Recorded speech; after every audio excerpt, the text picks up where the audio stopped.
Assalamualaikum warahmatullahi wabarakatuh. Kami dari kelompok 10 yang beranggotakan saya Imraatul Azizah, Ahmad Masyuri, dan Zakiyah Natasha. Di sini kami akan mempresentasikan dan menjelaskan tentang makomat dalam tasyawuf. Yang pertama adalah pengertian dari makomat. Makomat adalah bentuk jamak dari kata makom yang secara bahasa berarti pangkat atau derajat. Sementara menurut istilah ilmu tasyawuf, makomat adalah kedudukan seorang hamba di hadapan Allah yang diperoleh dengan melalui peribadatan, mujahadah, dan lain sebagainya. Menurut Al-Qusyairi, yang dimaksud dengan makom adalah hasil usaha manusia dengan kerja keras dan keluhuran budi pekerti yang dimiliki hamba Tuhan yang dapat membawanya kepada usaha dan tuntutan dari segala kewajiban. Jadi dapat disimpulkan, makomat adalah kedudukan seseorang yang menunjukkan kedekatannya kepada Allah Subhanahu wa Ta'ala. Namun, posisi tersebut tidak diperoleh begitu saja, tetapi harus melalui proses yang bersungguh-sungguh. Yang selanjutnya adalah macam-macam makomat dalam tasyawuf. Yang pertama adalah at-taubah. Tobat bermakna sadar dan menyesal atas perbuatan dosa atau perbuatan yang salah atau jahat dan berniat akan memperbaiki tingkah laku dan perbuatan.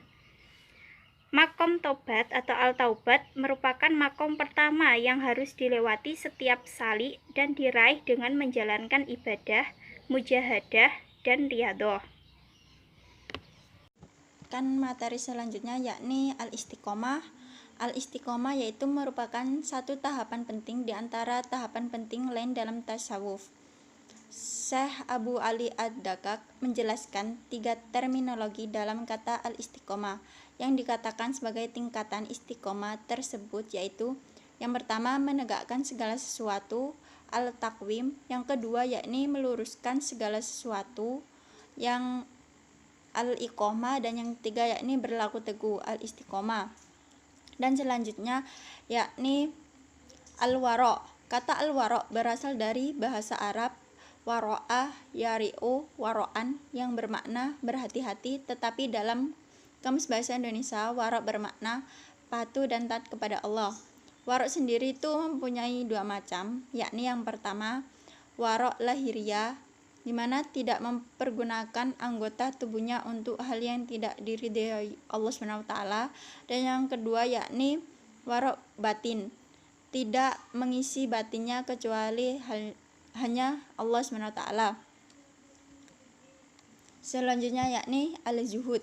Secara etimologis zuhud berarti raqobah asya'in, warokahu artinya tidak tertarik terhadap sesuatu dan meninggalkannya. Zuhadafi al-duanya berarti menggosongkan diri dari kesenangan dunia untuk ibadah. Menurut dari pengertian zuhud, tingkatan zuhud ada 3, yakni orang yang zuhud terhadap dunia, yang kedua yakni orang yang zuhud terhadap dunia dengan mudah, dan yang ketiga yakni orang yang zuhud terhadap dunia tetapi zuhud terhadap kezuhudannya itu sehingga tidak terasa bahwa dirinya telah meninggalkan jubah dunianya. Selanjutnya yakni al-faqr. Al-faqr yakni kefakiran. Menurut para sufi merupakan tidak memaksakan diri untuk mendapatkan sesuatu, tidak menuntut lebih dari apa yang telah dimiliki atau melebihi dari kebutuhan primer. Dapat disimpulkan, al-faqr adalah golongan yang telah memalingkan setiap pikiran dan harapan yang akan memisahkan dari Allah SWT. Selanjutnya yakni al-sobar. Kata sabar berasal dari bahasa Arab, yaitu sobaro yasbiru sobron. Maknanya adalah mengikat, bersabar, menahan dari larangan hukum, dan menahan diri dari kesedihan. Dan dikatakan para sufi, sabar diartikan sabar dalam menjalankan perintah-perintah Allah dan menjauhi segala larangannya. Al-Ghazali membedakan sabar kepada 3 tingkatan, yakni sabar untuk senantiasa teguh, istiqomah dalam melaksanakan perintah Allah SWT, yang kedua yakni sabar dalam menghindarkan dan menjauhi diri dari perbuatan-perbuatan yang dilarang oleh SWT, dan yang ketiga yakni sabar dalam menghadapi atau menanggung cobaan darinya. Yang selanjutnya yakni akan disampaikan oleh teman saya yakni Dimas. Di sini saya akan melanjutkan poin berikutnya, yaitu poin tawakal. Tawakal sendiri memiliki arti bahwa seorang itu menyerahkan dirinya sepenuhnya kepada Allah. Semua yang ada di dirinya mereka memasrahkan kepada Allah dan memasrahkan terhadap apa yang ditentukan oleh qada dan qadar. Dan fase berikutnya yaitu fase aridho. Aridho sendiri artinya menerima dengan senang hati, di mana seorang individu atau seorang wali pada fase ini mereka itu menerima semua ketentuan yang telah ditentukan oleh qada dan qadar. Jadi pada fase tertingginya di fase aridho ini seorang wali itu menggantikan semua akhlak tercela yang ada di dalam diri mereka dengan akhlak terpuji. Jadi mereka akan menerima semua yang diberikan oleh Allah yang telah ditentukan oleh qada dan qadar dengan sangat senang hati. Dan berikutnya yaitu ada fase mahabbah.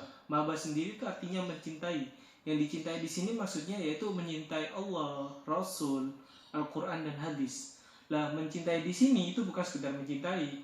Seperti kita kalau kita mencintai Allah, berarti kita harus menjalankan perintahnya dan menjauhi larangannya, serta memperbanyak zikir kepada Allah. Apabila kita cinta pada Rasul, maka kita harus mengamalkan sunnah-sunnahnya dan banyak bersolawat kepada Rasul-Rasul Allah. Dan apabila kita cinta pada Al-Quran, kita tidak hanya sekedar membaca, tapi kita benar-benar mengamalkan apa yang ada dalam Al-Quran itu sendiri. Dan apabila kita memang cinta dalam hadis, maka kita amalkan kita sebagai acuan atau panduan untuk menafsirkan apa yang kurang dalam Al-Quran itu sendiri, untuk memperjelas lagi isi dalam Al-Quran. Dan berikutnya itu fase terakhir yaitu fase ma'rifah. Ini merupakan fase terakhir bagi seorang sufi, di mana di sini seorang individu atau seorang wali itu dapat melihat Allah benar-benar dari mata hatinya, bukan dari mata zahirnya, emang dari mata hatinya itu sendiri. Yang mana dalam fase ma'rifah ini dibagi menjadi 3, yaitu pertama ma'rifah tauhid, yaitu ma'rifah orang-orang awam, yaitu orang-orang yang memang baru tahu Islam dan tahu kalau Allah itu ada, itu hanya masuk ke kategori ma'rifah tauhid. Yang berikutnya ada ma'rifah al-burhan wa istidlal, yaitu ma'rifah bagi orang yang berpikir, bagi seorang filsuf. Mereka itu mengetahui Allah dari jalan fikir mereka sendiri-sendiri. Dan ma'rifah yang tertinggi yaitu ma'rifah para wali. Di sini benar-benar seorang individu mencapai pusat dari ma'rifah itu sendiri, yaitu puncak tertingginya, yaitu benar-benar mengetahui Allah dari keesaannya dan sifat-sifatnya, murni dari dalam hatinya. Oke, mungkin cukup itu saja untuk dari kelompok 10 tentang materi